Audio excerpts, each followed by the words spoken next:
Hello दोस्तों, आज के इस वीडियो में हम नीति आयोग को काफ़ी डिटेल में कवर करेंगे। देखिए दोस्तों, आज के इस वीडियो में हम बात करेंगे कि नीति आयोग क्या है, नीति आयोग की संरचना क्या है, इसके कार्य क्या है, उद्देश्य क्या है, लक्ष्य क्या है इसके इसके साथ ही इसके इसके कुछ मार्गदर्शक सिद्धांत हैं, उनकी बात आज के इस वीडियो में करेंगे। इसके अलावा इसके कुछ विशेषज्ञता प्राप्त शाखाएँ भी हैं नीति आयोग की, तो उसको भी पढ़ेंगे साथ में दोस्तों हम कुछ दूसरे टॉपिक्स भी हैं, जैसे कि नीति आयोग की क्या उपलब्धियाँ हैं, इसके सामने क्या चुनौतियाँ हैं, या नीति आयोग दोस्तों क्यों सामने आया, आखिर नीति आयोग लाने की क्या आवश्यकता थी। तो कई सारी जितनी भी बातें हमें आज की इस वीडियो में करनी है, आपके सिलेबस के अकॉर्डिंग सारी बातें आज के इस वीडियो में हम कवर करेंगे। मुख्य रूप से ये जो नीति आयोग है, इससे संबंधित सारी बातें आज की इस वीडियो में कवर की जाएंगी, जो कि आपके लिए काफ़ी ज़्यादा इंपॉर्टेंट है। तो प्लीज़ वीडियो को पूरा देखना ताकि सारी चीज़ें आप सही से समझ सकें।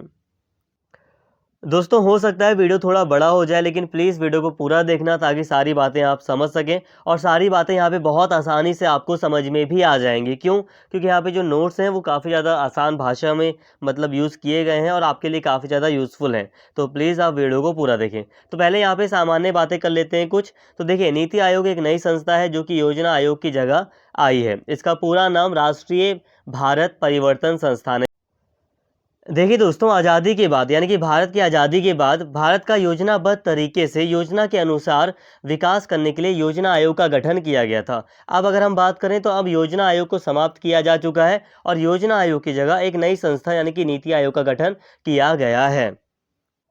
नीति आयोग के पूरे नाम की बात करें तो नीति आयोग का पूरा नाम है राष्ट्रीय भारत परिवर्तन संस्थान। ठीक है दोस्तों, यहाँ पे सामान्य बातें हैं। अगर हम बात करें नीति आयोग का कब गठन हुआ, तो 1 जनवरी 2015 को नीति आयोग का गठन हुआ था। इसका काम क्या है? तो काम सरकार को आर्थिक और सामाजिक मुद्दों पर सलाह देना है, राज्यों के बीच सहयोग, केंद्र और राज्यों के बीच सहयोग को बढ़ावा देना और समन्वय को बढ़ाना भी इसका एक कार्य है। इसके साथ ही नीति आयोग भारत के विकास के लिए नई नीतियां और रणनीतियां बनाता है। तो यहाँ पे बस सामान्य बातें थी ये कुछ। आई होप यहाँ पे ये सामान्य बातें थोड़े आपको समझ में आया होगा। बाकी इसे अभी अभी हम और डिटेल में कवर करेंगे। दोस्तों, अब हम बात कर रहे हैं यहाँ पर कि आखिर नीति आयोग सामने क्यों आया। जैसे कि मैंने अभी आपको थोड़ी देर पहले ही बताया कि नीति आयोग से पहले योजना आयोग हुआ करता था। ठीक है, योजना आयोग क्या था? तो देखिए, देश के आर्थिक विकास के लिए योजना आयोग का गठन किया गया था। अब जैसे कि आप जानते हैं कि जब भारत आज़ाद हुआ था तो उस समय भारत की आर्थिक स्थिति बहुत ही ज़्यादा दयनीय थी, बहुत ही ज़्यादा खराब थी। तो ये उस समय ये निर्णय लिया गया कि एक योजनाबद्ध तरीके से भारत का आर्थिक विकास सुनिश्चित किया जाए, और इसके लिए एक योजना आयोग का गठन किया गया और पंचवर्षीय योजनाएं वगैरह लागू की गई, ताकि भारत का एक अच्छे से योजनाबद्ध तरीके से प्लानिंग के द्वारा विकास सुनिश्चित किया जा सके। लेकिन फिर 2014 में योजना आयोग को समाप्त कर दिया गया और फिर 2015 में 1 जनवरी 2015 को फिर इसकी जगह नीति आयोग का गठन किया गया। तो अब हम यहाँ पे यही बात कर रहे हैं कि आखिर नीति आयोग सामने क्यों आया। तो थोड़ा सा यहाँ पे सामान्य बातें समझिए दोस्तों। आप यहाँ पर देखिए, सरकार ये मानती है कि योजना आयोग ने भारत की अच्छी सेवा की है, लेकिन पिछले 65 वर्षों में, यहाँ पे 65 वर्ष इसलिए लिखा गया है क्योंकि 2014 में इसको समाप्त कर दिया गया, तो 2014 के कॉन्टेक्स्ट में हम यहाँ पे देख रहे हैं। तो पिछले 65 वर्षों में, ठीक है, भारत नाटकीय रूप से बदला है, और वह भी अनेक स्तरों और पैमाने पर। इन परिवर्तनकारी शक्तियों ने भारत की शक्ल बदल दी है। कहने का मतलब दोस्तों ये है कि योजना आयोग को समाप्त किया गया और फिर नीति आयोग का गठन किया गया। तो यहाँ पे कुछ अगर सरकार का हम पर्सपेक्टिव देखें तो सरकार ने माना कि योजना आयोग ने भारत की एक अच्छी सेवा की है। ऐसा नहीं है कि सरकार ने इसकी बुराई की, सरकार ने बस ये कहा कि योजना आयोग ने एक अच्छी सेवा भारत की है, लेकिन अब इसमें बदलाव की आवश्यकता है। अब यहाँ पे सरकार का भी मानना था, और जो भी चीज़ें यहाँ पर थी वो ये थी कि अब भारत जो था उसमें कई तरह के बदलाव हुए हैं। कहने का मतलब ये है कि जब योजना आयोग का गठन किया गया था तो उस समय जैसा भारत था वैसा भारत आज नहीं है। वो भारत जो आज भारत जो है वो कई रूपों में उस समय से आज परिवर्तित है। कई रूपों में भारत में दोस्तों ये जो परिवर्तन थे वो कई रूपों में हुए थे, जैसे कि जनसांख्यिकीय परिवर्तन, आर्थिक परिवर्तन, निजी क्षेत्र में परिवर्तन, भूमंडलीकरण, राज्य की शक्तियों में बदलाव आया, प्रौद्योगिकीय परिप्रेक्ष्य। दोस्तों यहाँ पर यही कहा जा रहा है कि योजना आयोग को समाप्त करने का एक कारण ये भी था कि जब योजना आयोग का गठन किया गया, और जब योजना आयोग का गठन किया गया था तो उस समय भारत की स्थितियाँ अलग थी, लेकिन अब 2014 तक भारत की स्थितियाँ काफ़ी परिवर्तित हो चुकी थी। जैसे कि जनसंख्या में काफ़ी परिवर्तन हो चुका था, जनसंख्या काफ़ी बढ़ चुकी थी। आर्थिक परिवर्तन, जो भारत की आर्थिक स्थिति थी उसमें परिवर्तन हुआ था। निजी क्षेत्र में परिवर्तन, जैसे कि अगर हम बात करें जब योजना आयोग का गठन किया गया और उसके शुरुआती सालों की बात करें तो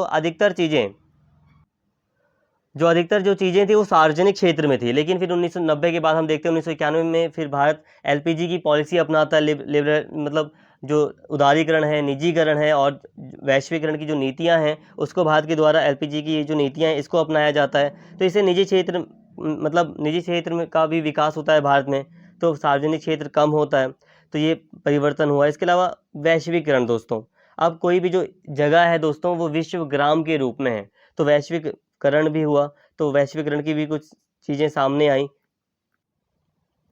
इसके साथ ही राज्य की भूमिका में परिवर्तन हुआ, जैसे कि अभी मैंने स्टार्टिंग में बताया, तो अधिकतर चीज़ें राज्य पहले अपने हाथों में रखता था, सार्वजनिक क्षेत्र में रखता था, लेकिन अब प्राइवेटाइजेशन भी राज्य ने किया, तो मतलब भारत कई रूपों में बदला। अब जो टेक्नोलॉजी है उसका महत्व बढ़ गया है। अब एक टेक्नोलॉजी का महत्व इसलिए भी है कि टेक्नोलॉजी का प्रयोग किसी संस्था की पारदर्शिता या जो ट्रांसपेरेंसी है उसको बढ़ाने में प्रयोग किया जा रहा है। तो मतलब कहने का दोस्तों ये है मतलब यहाँ पर कि जब योजना आयोग का गठन किया गया था और 2014 तक की जब हम बात करते हैं तो भारत कई रूपों में परिवर्तित हो चुका था। बस यहाँ पे यही एक कॉन्सेप्ट है और कुछ नहीं है, ठीक है। इसके अलावा देखिए 8वीं योजना, जो 8वीं पंचवर्षीय योजना थी, उसमें भी ऐसा कहा गया कि कुछ परिवर्तन होने आवश्यक हैं योजना आयोग में। इसके अलावा 15वीं लोकसभा की जो स्थायी वित्त समिति थी, the standing committee on finance of the 5th Lok Sabha, ये जो समिति थी, वित्त समिति, स्थायी वित्त समिति थी दोस्तों 15वीं लोकसभा की, इसने भी कुछ ऐसी बातें की कि योजना आयोग में थोड़े परिवर्तन होने आवश्यक हैं, ठीक है। अब इसने क्या बातें की मैं डिटेल में नहीं पढ़ा रहा हूँ, बस आपको हल्का सा हिंट दे रहा हूँ।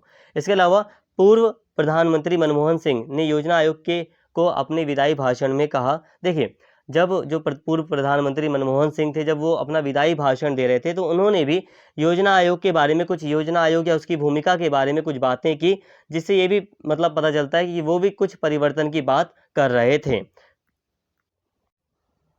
क्योंकि दोस्तों हम जानते हैं मनमोहन सिंह एक अर्थशास्त्री भी थे, एक मान्य अर्थशास्त्री थे, तो उनकी जो ये मतलब जो भी इन्होंने बातें योजना आयोग के बारे में की, ये काफ़ी ज़्यादा इंपॉर्टेंट थी।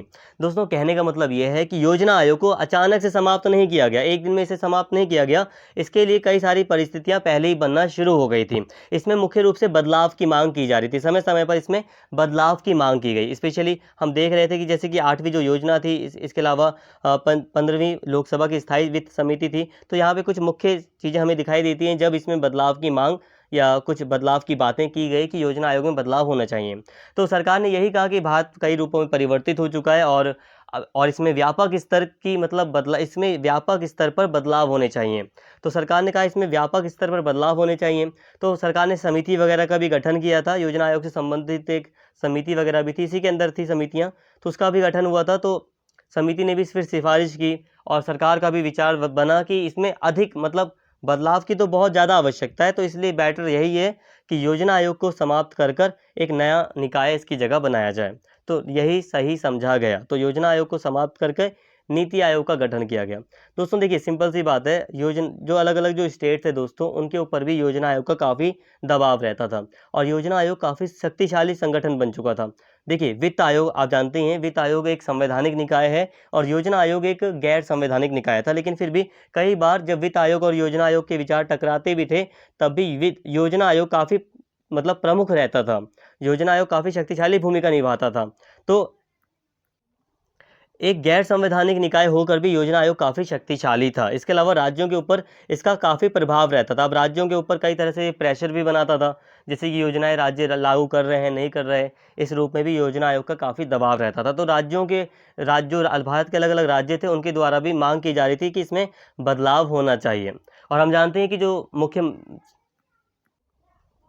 जो प्रधानमंत्री नरेंद्र मोदी हैं वो गुजरात के लंबे समय तक मुख्यमंत्री भी रहे हैं। तो जब वो एनडीए की सरकार के द्वारा मतलब जब वो प्रधानमंत्री बनते हैं, जब एनडीए की सरकार आती है केंद्र में, तो फिर योजना आयोग को फिर समाप्त ही कर दिया जाता है। सरकार ने यही कहा कि व्यापक स्तर पर दोस्तों इसमें मतलब बदलाव करने से बेटर यही हो रहा है कि इसे हम एक नई संस्था के द्वारा रूपांतरित मतलब कर दें, एक नई संस्था के द्वारा इसे हटा दें हम।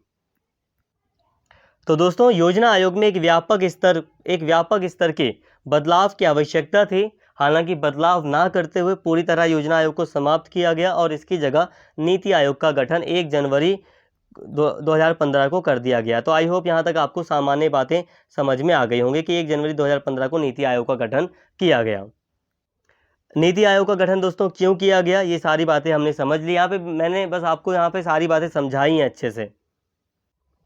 ऐसा नहीं है कि आपको यहाँ पे सारी चीज़ें रटनी है, रटना कुछ नहीं, ये समझाने वाली बातें थी। एक बस आपको हल्का हल्का समझ में बातें आ गई कि भारत परिवर्तित हुआ था कई रूपों में, और कई बार इसमें परिवर्तन की बात की गई थी और व्यापक स्तर की परिवर्तन की आवश्यकता थी। और फिर यही सही समझा गया कि योजना आयोग को समाप्त कर एक इसकी जगह एक नया निकाय बनाया जाए। तो फिर नया निकाय ही बनाया गया सरकार के द्वारा।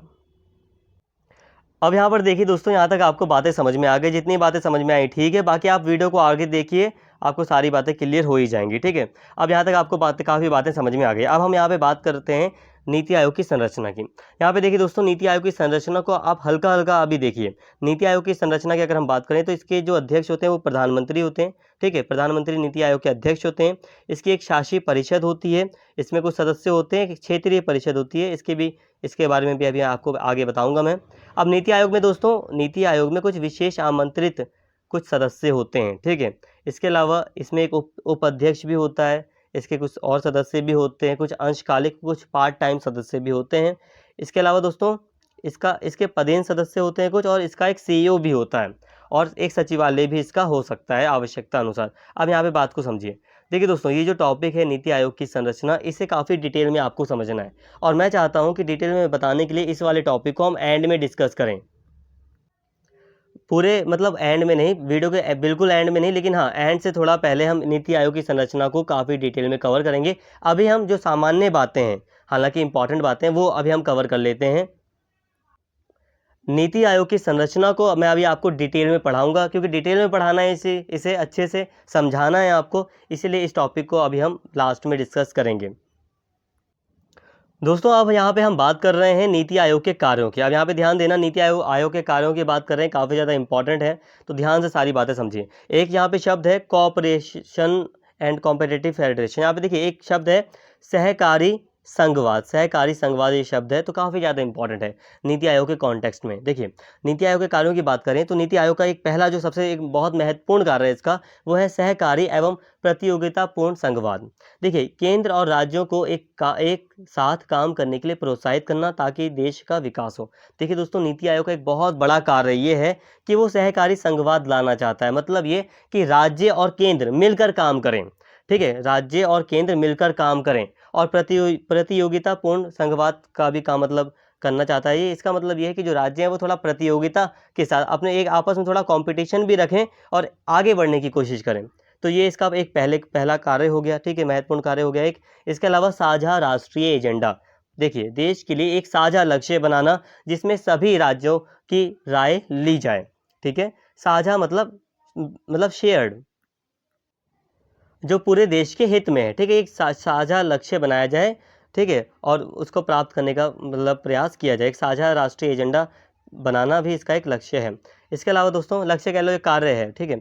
इसके अलावा केंद्र राज्यों का सच्चा मित्र, राज्यों को उनकी समस्याओं का समाधान करने में मदद करना, चाहे वो किसी मंत्रालय से, केंद्र से, या किसी विशेषज्ञ से हो। मतलब यह है कि केंद्र को दोस्तों राज्यों के सच्चे मित्र के रूप में स्थापित करना। अगर राज्यों को कोई मतलब समस्या है, तो जो केंद्र है दोस्तों, केंद्र सरकार है, वो उनकी हेल्प करेगी। तो इसका ये कार्य है कि ये ऐसी व्यवस्था बनाना। इसके अलावा विकेंद्रित नियोजन को बढ़ावा देना। मतलब क्या, राज्यों को अपनी योजनाएं खुद बनाने और लागू करने के लिए सलाह देना, ताकि वो अपने स्थानीय स्तर पर जनता की ज़रूरतों को पूरा कर सकें। मतलब जो राज्य हैं दोस्तों, जो स्टेट है, उनकी हेल्प करना कि वो सही से नीतियाँ बना सकें। और जो स्थानीय सरकारें जैसे कि पंचायतें वगैरह हो गई, तो उनके लिए भी यहाँ पर नियोजन की व्यवस्था की गई है कि वो भी नियोजन बना सके, करके विकास कर सकें, ठीक है, योजनाएं मतलब बना सकें।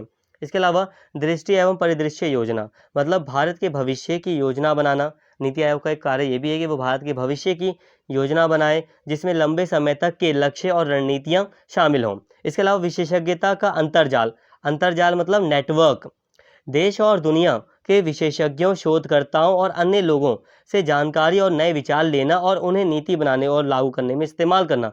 मतलब नीति आयोग का कार्य ये भी है कि वो विशेषज्ञता का अंतर्जाल बनाना चाहता है। मतलब ये कि देश और दुनिया के जो विशेषज्ञ हैं उनको एक साथ लाना, जो शोधकर्ता हैं, जो अलग अलग जो मतलब रिसर्च करने वाले जो व्यक्ति हैं, जो बहुत ज़्यादा विद्वान व्यक्ति हैं, ठीक है, तो उनके विचारों को लेना, उनके विचारों को सुनना, ठीक है।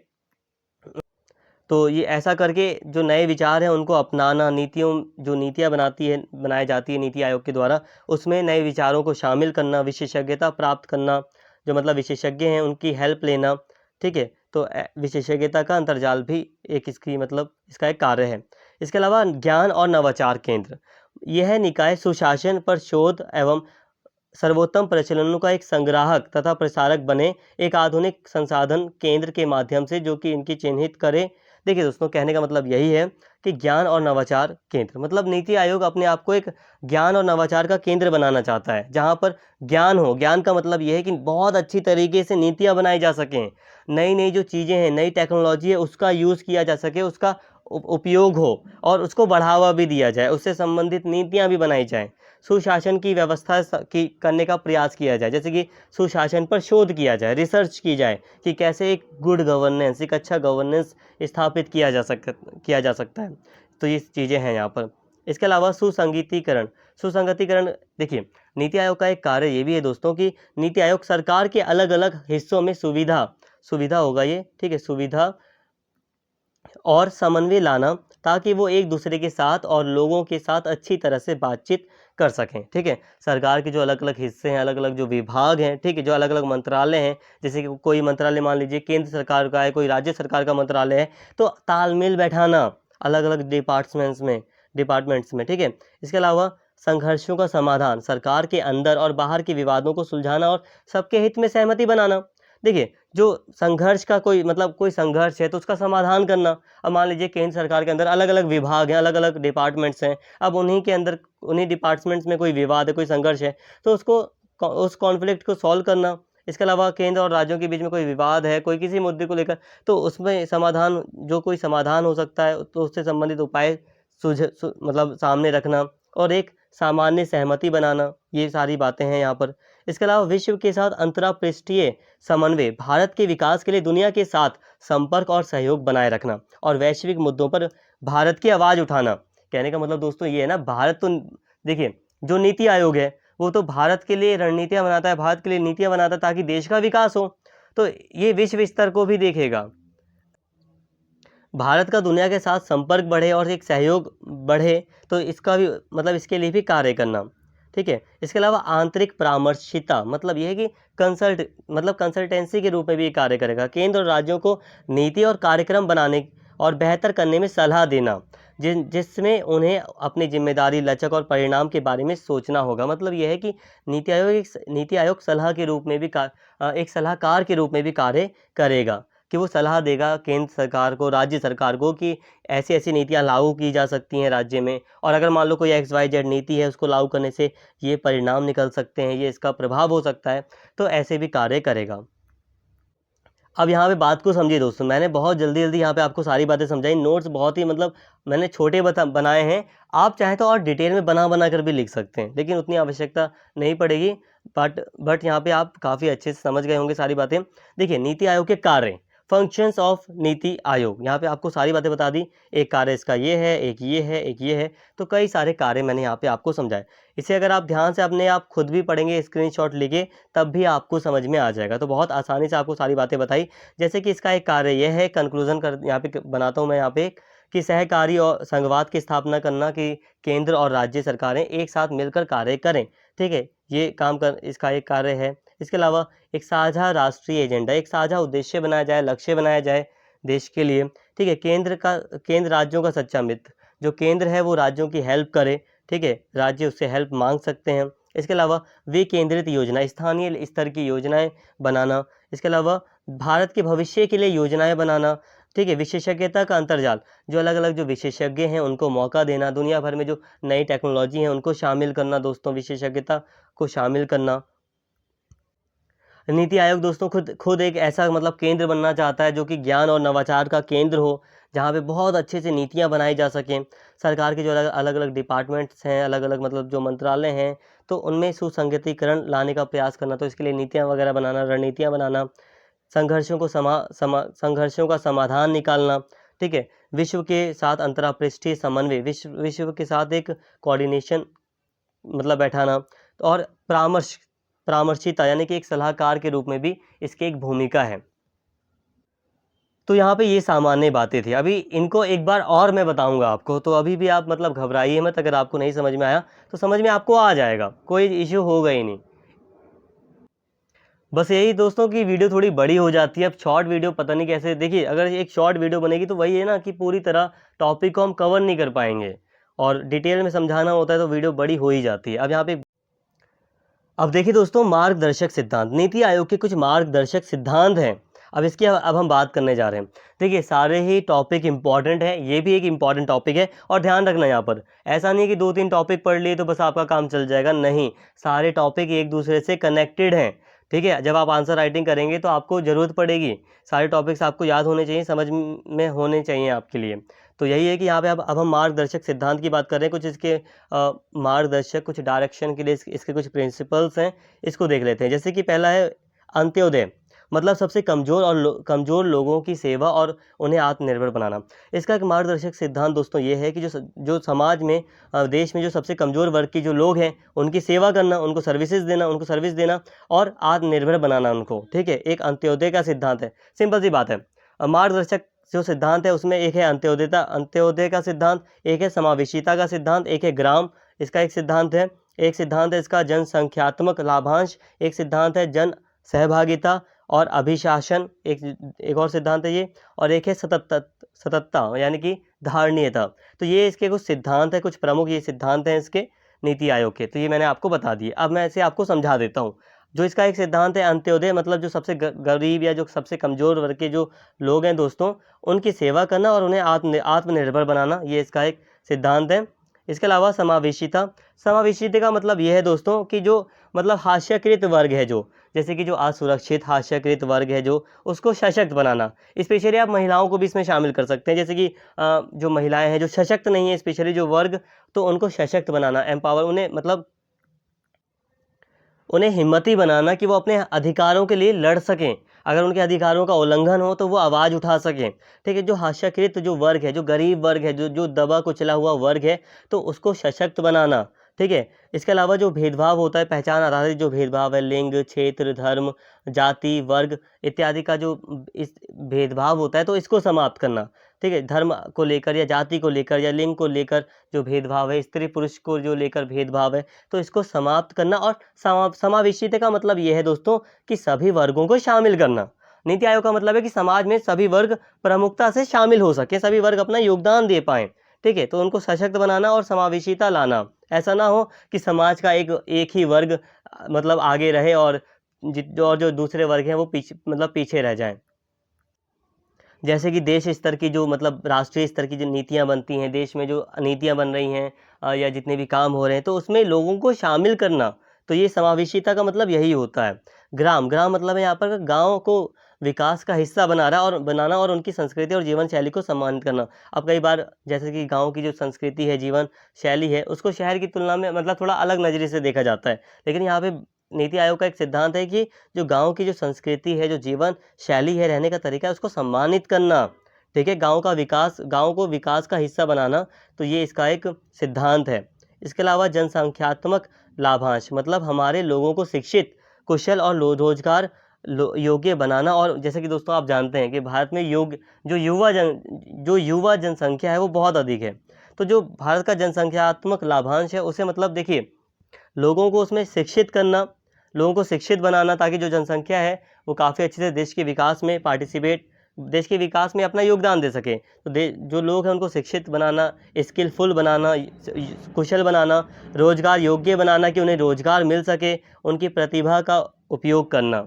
ठीक है, इसके अलावा जन सहभागिता, लोगों को अपने विकास में शामिल करना और उनकी राय और सुझाव लेना। मतलब ये दोस्तों कि जो विकास की जो भी मतलब चीज़ें हैं, तो उसमें लोगों की सहभागिता को बढ़ाना। जैसे कि पंचायतों के चुनाव हो रहे हैं या पंचायतों की मीटिंग वगैरह हो रही है, तो लोग उसमें पार्टिसिपेट करें। ठीक है, चुनावों में लोग भाग लें या लोग चुनाव के लिए खड़े हों, या जो भी गतिविधियां हैं देश के विकास में, लोग उसमें पार्टिसिपेट करें।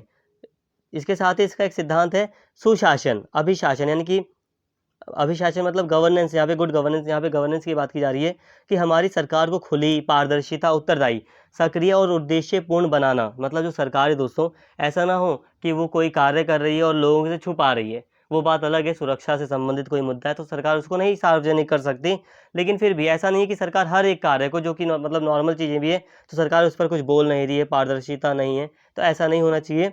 गुड गवर्नेंस का मतलब ही यही है कि पारदर्शिता हो, सरकार के जो डिपार्टमेंट्स हैं उसमें पारदर्शिता हो, ट्रांसपेरेंसी हो, उत्तरदायी हो, सरकार के जो डिपार्टमेंट्स हैं या जो खुद सरकार है उत्तरदायी हो, वो खुली हो, ठीक है।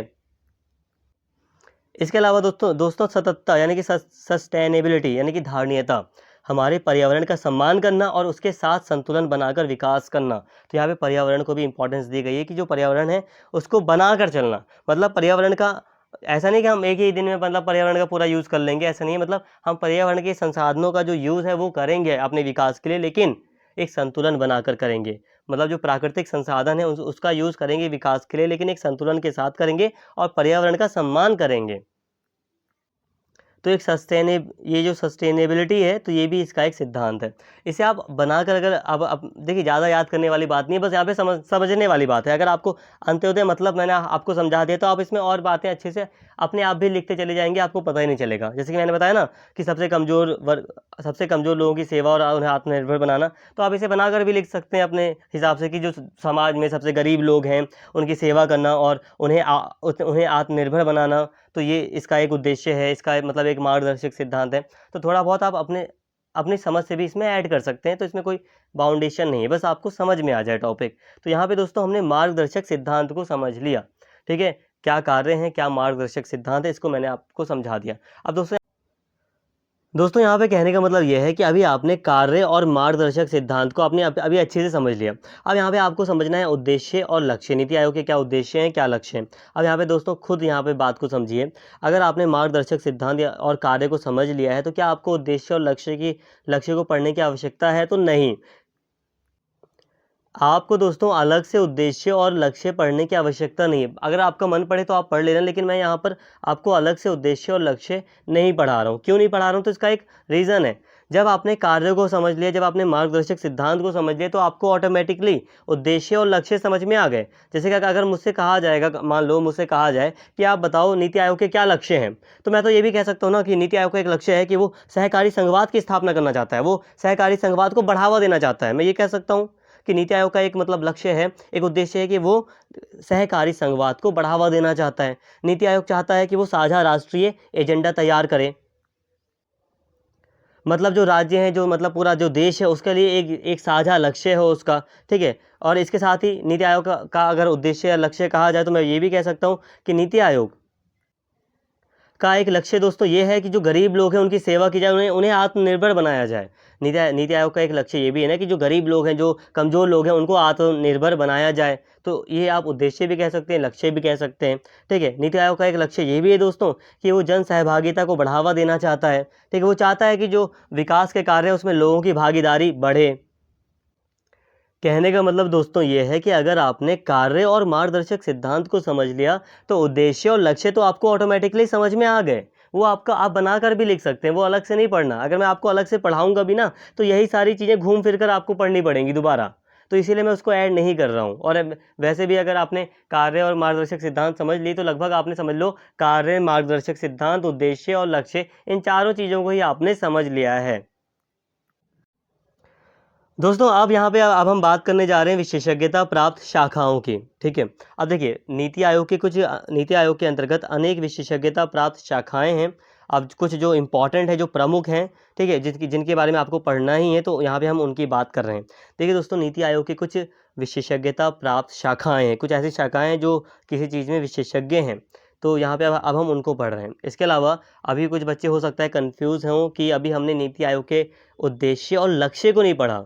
तो प्लीज़ उस कन्फ्यूज़न को ख़त्म करें, ठीक है। अगर आपने नीति आयोग के कार्यों को समझ लिया, नीति आयोग के मार्गदर्शक सिद्धांतों को अच्छे से याद कर लिया, समझ लिया, तो आपके लिए इतना इनफ है, कोई इश्यू नहीं होगा, ठीक है। अगर आप पढ़ना चाहें अलग से, तो वैसे आप पढ़ सकते हैं, अलग से भी सर्च करके नीति आयोग के लक्ष्य और उद्देश्य को पढ़ सकते हैं। बाकी मैं तो यही कहूँगा कि इतना इनफ होगा। यहाँ पे देखिए नीति आयोग के अंतर्गत कुछ शाखाएँ हैं। तो यहाँ पे देखिए शोध शाखा, देखिए, इस शाखा का काम विभिन्न आर्थिक और सामाजिक राजनीतिक मुद्दों पर शोध करना है। बहुत इंपॉर्टेंट चीज़ है। शोध करने का मतलब होता है रिसर्च करना। तो ये इसकी एक शाखा है, नीति आयोग की एक शाखा है शोध शाखा, जो कि रिसर्च से संबंधित है। जैसे कि आर्थिक, सामाजिक और राजनीतिक कुछ मुद्दे होते हैं। कोई आर्थिक मुद्दा है, कोई सामाजिक मुद्दा है, कोई राजनीतिक मुद्दा है, तो उस पर शोध करती है। ये शाखा क्या है, एक इसकी एक ब्रांच है, एक शाखा है, वो शोध करती है और नीति आयोग को विश्लेषणात्मक और तथ्य आधारित रिपोर्ट प्रस्तुत करती है। सिंपल सी बात है, नीति आयोग की एक शाखा है शोध शाखा, जो कि किसी मुद्दे पर रिसर्च करती है, ठीक है, शोध करती है और फिर अपनी रिपोर्ट नीति आयोग को पेश करती है उस मुद्दे से संबंधित, ठीक है, कोई इशू नहीं है। इसके अलावा परामर्शदात्री शाखा। अब नीति आयोग की एक दूसरी शाखा है परामर्शदात्री शाखा, जो कि परामर्श से संबंधित है। इस शाखा का काम नीति आयोग के उपाध्यक्ष, सदस्य और मुख्य कार्यपालक अधिकारी यानी कि सीईओ को नीति निर्धारण और नीति अनुसरण में परामर्श देना है। सिंपल सी बात है। एक और शाखा है नीति आयोग की, एक और शाखा है परामर्शदात्री शाखा। तो इसका कार्य क्या है, ये सलाह देती है। जो नीति आयोग के उपाध्यक्ष हैं, सदस्य हैं, मुख्य जो कार्यपालक है, तो उनको नीति बनाने में, नीति निर्धारण करने में परामर्श देती है। एक ये शाखा है, ठीक है। इसके अलावा टीम इंडिया, यहाँ पे ध्यान देना, टीम इंडिया। टीम इंडिया का मतलब यही है, स्टार्टिंग मैंने अभी बात की ना, सहकारी संघवाद कि एक बहुत बड़ा कार्य है नीति आयोग का कि वो सहकारी संघवाद की स्थापना करना चाहता है, सहकारी संघवाद को बढ़ावा देना चाहता है, ठीक है, स्थापना नहीं, बढ़ावा देना चाहता है। तो उसमें टीम इंडिया वही बात है यहाँ पर कि जो राज्य हैं, जो केंद्र है, तो वो एक टीम इंडिया की तरह काम करें। तो यहाँ पे यही एक इसी से संबंधित एक शाखा है, टीम इंडिया शाखा। तो इसमें प्रत्येक राज्य के एवं मंत्रालय के प्रतिनिधि होते हैं और यह राष्ट्रीय सहयोग एवं सहकार के एक स्थायी मंच के रूप में कार्य करता है। प्रत्येक प्रतिनिधि सुनिश्चित करता है कि प्रत्येक राज्य या मंत्रालय का मत नीति आयोग में सतत रूप से सुना जाए। दोस्तों, कहने का मतलब यही है कि टीम इंडिया वाली शाखा में, ये जो शाखा है, इसमें प्रत्येक राज्य के प्रतिनिधि शामिल होते हैं। जो मंत्रालय के जो प्रतिनिधि हैं वो इसमें शामिल होते हैं और यहाँ पे ये सुनिश्चित किया जाता है कि जितने भी जो मंत्रालय इसमें शामिल हुए हैं, जो राज्य हैं, उनका जो विचार है वो सुना जाए सतत रूप से, यानी कि नीति आयोग में उनके विचारों को सही से सुना जाए, ठीक है। इसके अलावा राज्य मंत्रालय तथा नीति आयोग के बीच विकास संबंधी सभी मामलों पर समर्पित संपर्क अंतरापृष्ठ के रूप में प्रत्यक्ष संचार चैनल स्थापित हो। मतलब ये दोस्तों की संचार व्यवस्था यानी कि बातचीत सही रूप में हो। राज्य है या जो राज्य के जो प्रतिनिधि हैं या जो मंत्रालय है, तो वो और जो नीति आयोग है, तो इनके बीच विकास के जो भी मामले हैं, जो भी मुद्दे हैं, तो उन पर सही से बातचीत हो। तो ये व्यवस्था इसमें की गई है टीम इंडिया शाखा में। तो इसमें यही है कि जो भी मतलब विचार है, आपस में विचारों का लेन देन है, बातचीत है, ठीक है, ये चीज़ें इसमें प्रमुख है। अब यहाँ पे एक बहुत इंपॉर्टेंट पॉइंट है, यहाँ पे ध्यान देना, बहुत इंपॉर्टेंट है। देखने में तो बहुत सिंपल सा दिख रहा है, लेकिन इंपॉर्टेंट है यहाँ पे ये पॉइंट। नीति आयोग केंद्र सरकार के मंत्रालयों एवं राज्य सरकारों के नज़दीकी सहयोग, परामर्श एवं समन्वय में कार्य करता है। यह केंद्र एवं राज्य सरकारों के लिए अनुशंसाएं करता है, लेकिन निर्णय लेने एवं लागू करने की जिम्मेदारी उन्हीं पर है। बहुत बड़ी चीज़ ये है कि निर्णय लेने एवं लागू करने की जिम्मेदारी उन्हीं पर है। मतलब ये है दोस्तों कि ये क्या कर रहा है, नीति आयोग कोशिश कर रहा है कि जो केंद्र सरकार है, जो राज्य सरकारें हैं, जो अलग अलग जो मंत्रालय हैं, उनके बीच में सहयोग बढ़ाया जाए, उन्हें परामर्श देता है, ये उनके लिए नीतियाँ भी बनाता है। लेकिन नीतियों को लागू करना है, नहीं करना है, नीति आयोग की बात सरकार को माननी है, नहीं माननी है, ये सरकार के ऊपर ही डिपेंड करता है। ये राज्य सरकार जो मतलब केंद्र सरकार है, इन्हीं के ऊपर डिपेंड करता है। मतलब कि ये देखिए, केंद्र और राज्य सरकारों को ये अनुशंसाएं करता है, लेकिन उन अनुशंसाओं को, सिफारिशों को मानना है, नहीं मानना, ये उन्हीं पर निर्भर है, केंद्र और राज्य सरकारों पर। तो ये बातें थी यहाँ पे दोस्तों। विशेषज्ञता प्राप्त शाखाओं को हमने पढ़ लिया। यहाँ तक आपको बात समझ में आई होगी। नहीं भी आई है तो कोई बात नहीं, एक बार और वीडियो को देख लेना। वैसे तो मैं उम्मीद करता हूँ यहाँ तक आपको वीडियो में सारी बातें समझ में आ गई होंगी। कोई बहुत ज़्यादा टफ नहीं है। पहली बार कोई चीज़ पढ़ते हैं तो थोड़ा सा मतलब लगता है कि याद नहीं हो पा रहा, लेकिन समझ में आ गया होगा, कोई बड़ा इशू नहीं है यहाँ तक। अब दोस्तों, अभी कई और टॉपिक्स भी पढ़ने हैं, लेकिन नीति आयोग की संरचना, अब नीति आयोग की संरचना को समझ लेते हैं, क्योंकि ये भी एक बहुत इंपॉर्टेंट टॉपिक है यहाँ पर। तो देखिए, नीति आयोग की संरचना क्या है, नीति आयोग किस तरह बना है, नीति आयोग का स्ट्रक्चर क्या है, अब इसे थोड़ा यहाँ पे डिटेल में मैं आपको समझा देता हूँ। तो देखिए दोस्तों, नीति आयोग में अभी हमने बहुत सारी बातें की, ठीक है, वो बातें अभी हमने की। अब हम यहाँ पे स्ट्रक्चर को समझ रहे हैं, तो यहाँ पे ध्यान दीजिए। नीति आयोग के अध्यक्ष प्रधानमंत्री होते हैं, ठीक है। अब नीति आयोग, यहाँ पे देखिए, का एक उपाध्यक्ष होता है। नीति आयोग का दोस्तों एक उपाध्यक्ष होता है, एक वाइस चेयरमैन होता है, जो कि प्रधानमंत्री द्वारा नियुक्त किया जाता है। इसके कुछ पूर्णकालिक सदस्य होते हैं, मतलब इसके कुछ सदस्य होते हैं, सदस्य भी मैं आपको बताऊंगा। इसके अलावा अंशकालिक सदस्य, कुछ इसके पार्ट टाइम सदस्य होते हैं, ठीक है, जैसे कि अग्रणी अनुसंधान संस्थाओं से बारी बारी से 2 पदेन सदस्य। यहाँ पे ध्यान देना दोस्तों, अभी आपको लग रहा होगा कि आपको संरचना समझ नहीं आ रही, लेकिन आप रुके यहाँ पर, ध्यान से सारी बातें सुने, मैं आपको समझाऊंगा सारी बातें, ठीक है। इसके कुछ पदेन सदस्य होते हैं, ठीक है। इसका एक सीईओ होता है, एक मुख्य कार्यकारी अधिकारी होता है, और इसका एक सचिवालय हो सकता है आवश्यकता अनुसार। अब यहाँ पे सारी बातें यहाँ पे समझें। देखिए क्या है, अब एक एक करके एक एक पॉइंट को डिटेल में समझते हैं। नीति आयोग की संरचना में अध्यक्ष आपको समझ में आ गया, सिंपल है, यहाँ तो कोई इशू नहीं है। अब बात करते हैं इसकी गवर्निंग काउंसिल की। इसका एक तो देखिए, नीति आयोग की संरचना में इसकी एक शासी परिषद होती है।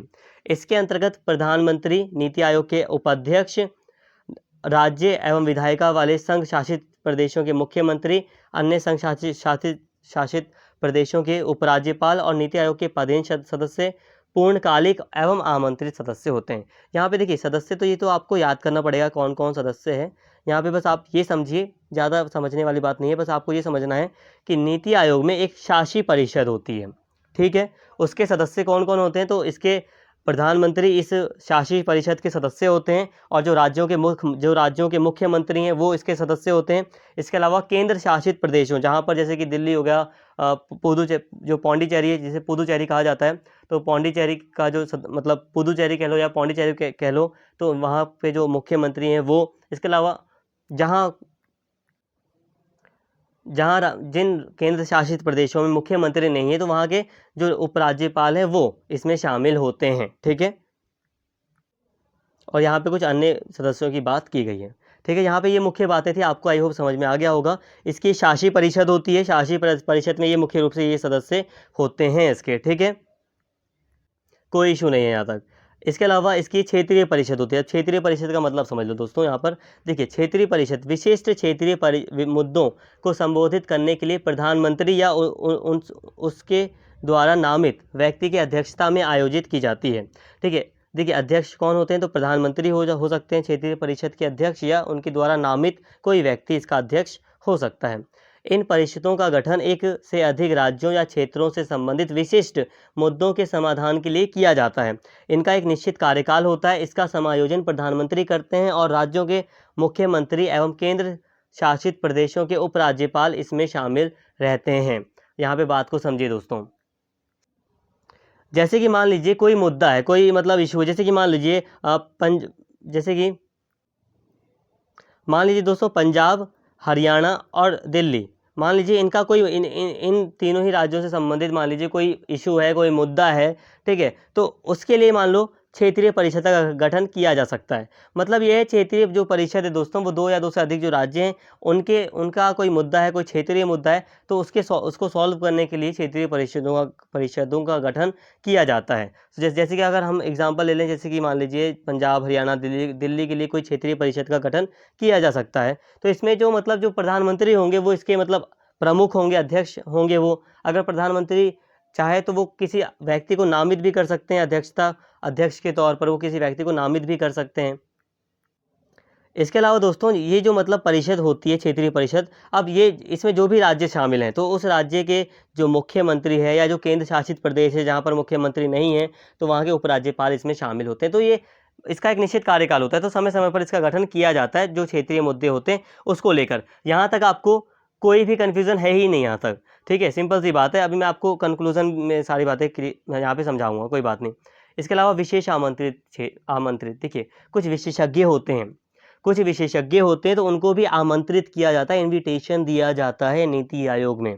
प्रधानमंत्री द्वारा नामित विभिन्न क्षेत्रों के विशेषज्ञ, अलग अलग सेक्टर के कुछ स्पेशलिस्ट हैं, कुछ विशेषज्ञ हैं, कुछ विद्वान व्यक्ति हैं, तो उनको भी यहाँ पे आमंत्रित किया जाता है। अब इसका ये जो पूर्णकालिक सांगठनिक रूपरेखा है, इसको अगर हम देखें तो देखिए, प्रधानमंत्री इसके अध्यक्ष तो होते ही हैं, उपाध्यक्ष होते हैं इसमें प्रधानमंत्री द्वारा नियुक्त, ये आपको मैंने बता ही दिया। इसके सदस्य में पूर्णकालिक सदस्य हैं इसके।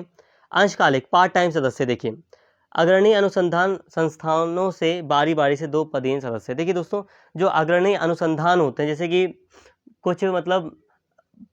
कुछ संस्थाएं हैं जो कि रिसर्च के क्षेत्र में मतलब बहुत नामी संस्थाएं हैं, कुछ कोई इंस्टीट्यूशंस हैं, तो वहाँ से 2 सदस्य बारी बारी से इसमें शामिल होते हैं कुछ समय के लिए।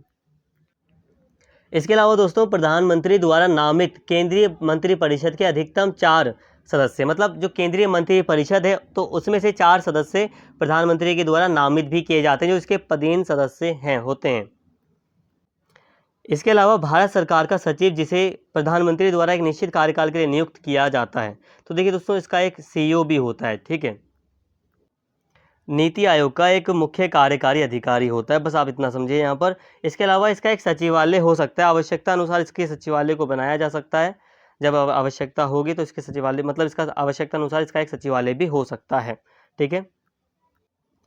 तो यहाँ पर हमने नीति आयोग की संरचना को देख लिया। यहाँ पे हो सकता है आप लोगों को कुछ बातें हो रहा हो, कन्फ्यूज़न लग रही हो, तो देखिए दोस्तों बहुत ज़्यादा कन्फ्यूज़न में आपको मतलब यहाँ पे आपको देखना नहीं है। आपको यहाँ पे जो बातें समझाई गई बस आप उसको अच्छे से समझने का यहाँ पे प्रयास कीजिए। यहाँ पे मतलब बहुत सिंपल है सारी बातें, बस आप ऐसे ही बातों को यहाँ पे आप याद कर सकते हैं, क्योंकि ये बातें आपके लिए मतलब समझ में तो आ जाएंगी लेकिन ज़्यादा समय तक आपको याद नहीं रहेंगी। तो ये बातें आप थोड़ा सा यहाँ पे याद कर सकते हैं, जैसे कि नीति आयोग में अध्यक्ष, शासी परिषद, क्षेत्रीय परिषद, ठीक है, विशेष आमंत्रित क्षेत्र मतलब आमंत्रित व्यक्ति होते हैं, और ये इसका कुछ पूर्णकालिक सांगठनिक रूपरेखा है, तो इसको आप याद कर सकते हैं। तो ये है नीति आयोग की संरचना। अब दोस्तों यहाँ पे हम बात कर रहे हैं, एक सामान्य टॉपिक है, नीति आयोग की सार्वजनिक नीति बनाने की प्रक्रिया 5 चरणों में होती है, ठीक है। नॉर्मली 5 चरणों में होती है, बाकी इसके चरण कुछ और भी हो सकते हैं, एग्जैक्ट नहीं है ये, लेकिन कुछ सामान्य बातें तो यहाँ पे मैंने ऐड किया है इसको, कि नॉर्मली जब सार्वजनिक नीति बनाई जाती है तो उसमें ये 5 चरण नॉर्मली नीति आयोग के द्वारा यूज़ की जाते हैं। नॉर्मली वैसे तो जब सरकार, कोई भी सरकारी संस्था जब नॉर्मली सार्वजनिक नीति बनाती है तो इन 5 चरणों का ही उपयोग करती है। नीति आयोग के कॉन्टेक्स्ट में भी कुछ ऐसी स्थिति है, जैसे कि पहले समस्या की पहचान होती है कि पहले मतलब मुद्दा क्या है, मामला क्या है, ठीक है, फिर उससे संबंधित फिर समाधान के रूप में नीतियां बनाई जाती हैं, और इसके बाद नीति आयोग के द्वारा नीति को सरकार के सामने प्रस्तुत किया जाता है, और इस तरह फिर जब सरकार नीति को मंजूरी दे देती है तो इस तरह नीति को अपनाया जाता है, ठीक है। इसके बाद नीति का क्रियान्वयन होता है, यानी कि नीति को लागू किया जाता है दोस्तों, और फिर देखा जाता है लागू करने के बाद निगरानी और मूल्यांकन फिर उसका किया जाता है कि आखिर नीति किस हद तक सफल हुई, किस हद तक मतलब वो असफल रही, क्या प्रभाव पड़ा, क्या परिणाम निकला नीति का, फिर उसमें और क्या सुधार किए जा सकते हैं, कि मतलब क्या सुधार हो सकते हैं। तो ये सारी चीज़ें देखी जाती हैं, ये सारे निष्कर्ष वगैरह निकाले जाते हैं। तो ये मतलब मैंने बहुत कम समय में आपको बता दिया कि नॉर्मली ये 5 चरण नीति आयोग के द्वारा सार्वजनिक नीति बनाते समय उपयोग किए जाते हैं। पहले समस्या की पहचान, फिर नीति का निर्माण, नीति को फिर अपनाया जाता है, और फिर उसका क्रियान्वयन होता है, और फिर उसका मतलब मूल्यांकन वगैरह किया जाता है, ठीक है। तो ये आपने बातें समझ ली बहुत आसानी से। यहाँ पे मतलब बहुत सामान्य बातें लिखी हैं, अगर आप इन नोट्स को भी पढ़ेंगे तब भी आपको सब बातें समझ में आ जाएंगी। अब दोस्तों यहाँ पे हम बात कर रहे हैं नीति आयोग के कुछ महत्वपूर्ण इसकी कुछ उपलब्धियां हैं, तो अब हम उसको देख ले रहे हैं कि 3 वर्षीय कार्य एजेंडा, 7 वर्षीय राष्ट्रीय विकास योजना और 35 वर्षीय राष्ट्रीय दृष्टिकोण जैसी लंबी अवधि के विकास दस्तावेज का निर्माण किया गया है इसके द्वारा। आकांक्षी जिला कार्यक्रम, आकांक्षी विकास खंड कार्यक्रम और आकांक्षी ग्राम कार्यक्रम जैसे कार्यक्रमों के माध्यम से गरीबी, अशिक्षा, अस्वास्थ्य और असंतोष के क्षेत्रों में विकास को बढ़ावा देना। कहने का मतलब दोस्तों यह है कि यहाँ पे हम देख रहे हैं कि इसकी कुछ महत्वपूर्ण उपलब्धियाँ रही हैं, इसने कुछ महत्वपूर्ण दस्तावेज मतलब तैयार किए हैं, जैसे कि 3 वर्षीय कार्य एजेंडा देश के विकास के लिए, 7 वर्षीय राष्ट्रीय विकास योजना, 35 वर्षीय कुछ दीर्घकालिक लंबी अवधि के विकास दस्तावेज भी इसने तैयार किए हैं। इसके अलावा कई सारे दूसरे कार्यक्रम इसने तैयार किए, जैसे कि गरीबी, अशिक्षा, स्वास्थ्य और असंतोष के जो क्षेत्र हैं उनसे निपटने में हेल्प हो सकती है। तो इसके कुछ ये प्रमुख उपलब्धियां रही है। इसके अलावा राज्यों के नवाचार प्रदर्शन, स्वास्थ्य प्रदर्शन, डिजिटल परिवर्तन प्रदर्शन और समग्र जल प्रबंधन प्रदर्शन जैसे सूचकांकों का विकास करके राज्यों के बीच प्रतिस्पर्धा और सर्वोत्तम प्रथाओं का आदान प्रदान करना। सतत विकास लक्ष्य जो मतलब सस्टेनेबल डेवलपमेंट जो गोल्स हैं, तो उनके कार्यान्वयन की निगरानी और समन्वय करने के लिए एक नोडल निकाय के रूप में कार्य करना। विश्वसनीय और विश्लेषणात्मक आंकड़ों के आधार पर नीति निर्माण और मूल्यांकन को बढ़ावा देना। विभिन्न विषयों पर राष्ट्रीय और अंतर्राष्ट्रीय विशेषज्ञों पेशेवरों और अन्य हितधारकों के साथ व्यापक विचार विमर्श करना। तो यहाँ पे दोस्तों ये सामान्य रूप से ये सामान्य बातें हैं, यहाँ पे थोड़ा आपको याद करने वाली चीज़ें हैं यहाँ पर, जैसे कि इसके कुछ प्रमुख दस्तावेज हैं जो कि इसकी उपलब्धियों के रूप में हम देख सकते हैं कि इसने विकास के लिए ये कुछ प्रमुख दस्तावेज तैयार किए हैं। कुछ इसके कार्यक्रम हैं प्रमुख जो कि अशिक्षा, गरीबी और इससे निपटने में मतलब मददगार हैं। इसके अलावा राज्यों में जो नवाचार प्रदर्शन है या जो राज्यों का जैसे कि डिजिटल परिवर्तन प्रदर्शन है, तो इससे संबंधित इसने सूचकांक भी बनाए हैं। ठीक है, मतलब कुछ एक मापने के लिए एक सूचकांक भी बनाए हैं, विकास के कुछ सूचकांक भी इसने बनाए हैं। और जो सतत विकास लक्ष्य हैं, जो मतलब सस्टेनेबल डेवलपमेंट जो गोल्स हैं दोस्तों, तो उनके कार्यान्वयन और निगरानी और समन्वय के लिए एक नोडल निकाय, एक प्रमुख निकाय के रूप में भी ये कार्य कर रहा है। तो ये इसकी एक प्रमुख मतलब एक कुछ मुख्य उपलब्धि है। इसके अलावा विश्वसनीय और विश्लेषणात्मक आंकड़ों के आधार पर नीति निर्माण और उसका मूल्यांकन को बढ़ावा देना, तो ये उसके कुछ मतलब मुख्य कार्य से के रूप में आप मतलब कुछ उपलब्धि आप समझ सकते हो कि इसकी कुछ प्रमुख उपलब्धियां, अच्छी बातें यहाँ पर रही हैं। लेकिन इसके साथ में इसकी कुछ चुनौतियाँ हैं। वो चुनौतियाँ क्या हैं, तो देखिए इसकी कुछ चुनौतियाँ नीति आयोग की, जैसे कि कार्य का अतिव्यापन, मतलब कार्य बहुत हैं। ठीक है, अनिश्चितता, मतलब कई तरह के कार्य इसको दिए गए हैं, जिससे कि इसका जो फोकस है, जो प्राथमिकता है, वो बिगड़ सकती है। अब कई सारे कार्य करने हैं, कई तरह के कार्य करने हैं, तो इसका जो मतलब केंद्रीय चीज़ें हैं, जो मतलब फोकस है, वो इधर उधर हो सकता है। तो ये चीज़ें हैं यहाँ पर।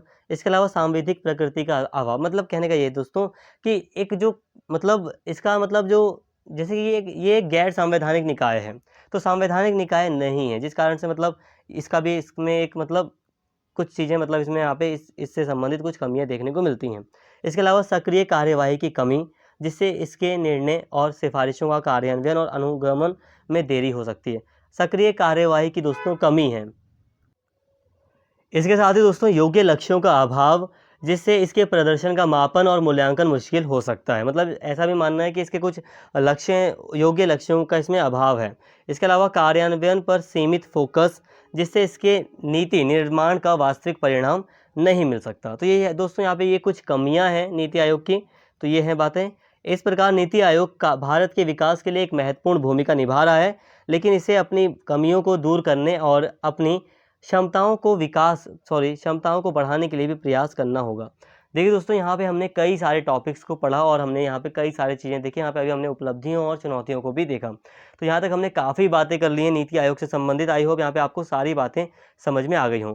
अगर यहाँ पे एक बार यहाँ पे सभी पॉइंट्स को अगर हम जल्दी जल्दी एक बार समझें, तो यहाँ पे दोस्तों अभी हमने यहाँ पे शुरुआत जब की थी, तो यहाँ पे हमने कुछ सामान्य बातें की थी। इसके बाद हमने बात की कि नीति आयोग आखिर क्यों सामने आया, नीति आयोग की ज़रूरत क्या पड़ी। तो योजना आयोग में बहुत बदलाव की आवश्यकता थी, तो योजना आयोग को समाप्त करके नीति आयोग का गठन फिर किया गया। ठीक है, फिर इसके बाद हमने दोस्तों देखा नीति आयोग के मतलब प्रमुख जो कार्य थे। नीति आयोग को जब के कार्यों को हमने समझा था काफ़ी डिटेल में। नीति आयोग के कार्यों के बाद हमने इसके मार्गदर्शक सिद्धांत को देखा। अब नीति आयोग के कार्य, मार्गदर्शक सिद्धांत को समझने का मतलब ये था कि हमने इसके उद्देश्यों और लक्ष्यों को समझ लिया। यहाँ पे ये बहुत हार्ड नहीं है, अगर आप आराम से इनको मतलब पढ़ेंगे वीडियो में, अगर आपने सही से वीडियो देख रखी है तो आपको सारी चीज़ें समझ में यहाँ तक आ गई होंगी। ठीक है, तो हमने कार्य और मार्गदर्शक सिद्धांत को देखा और उद्देश्य और लक्ष्य भी इसी में आपको समझ में आ गए। ठीक है, इसके अलावा हमने विशेषज्ञता प्राप्त शाखाएँ समझी।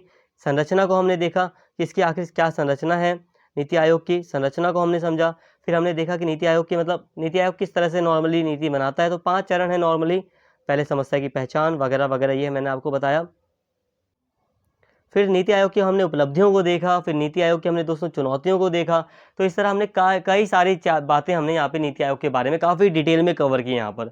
और यहाँ तक आपको मतलब दोस्तों ये जो नीति आयोग के बारे में आपको जो भी चीज़ें पढ़नी थी, यहाँ तक हमने उसको पूरी तरह अच्छे से कवर कर।